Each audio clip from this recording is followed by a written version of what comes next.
Hello guys! Kumusta kayo dyan? May gusto akong i-share sa inyo guys. Ito siguro makaka-relate po yung maraming nanay dyan.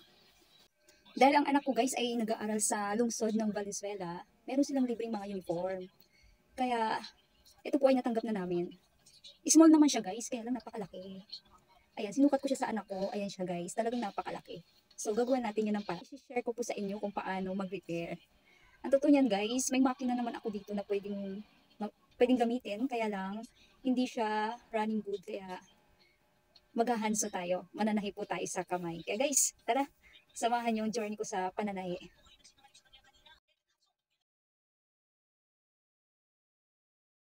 So ito na nga guys, nasimulan ko ng mag-pattern at nag-cut na rin ako. Ayan, so sinimulan ko na po siyang tahiin. Kung mapapansin nyo guys, may sinulid na red dyan. Hindi po kasi ako naglalagay ng pin, gawa nga ng may mga makukulit na bata dito. Baka paglaruan, ikalat, maaring makadisgrasya sa mga bata. Anong napapansin nyo guys sa tahi ko, diba? Parang tahi din sa makina. Ang tawag sa tahi na ginagawa ko ay backstitch, ayan. Kaya siya parang tahi din po sa makina. Dito na tayo sa may manggas guys. Ayan. Malapit na po tayong matapos. Kapag gusto natin ng magandang result guys, kailangan natin magtiyaga.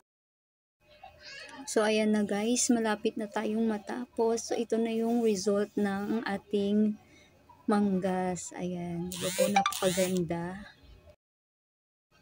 Dito na po tayo sa sides ng polo. Ayan.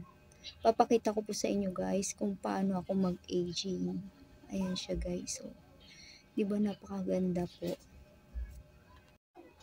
Para maganda siyang tingnan guys, tinupi ko siya para yung mga excess na tela ay nakatago po siya at hindi maghimulmul. So ayan na po yung result niya guys, diba napakaganda po.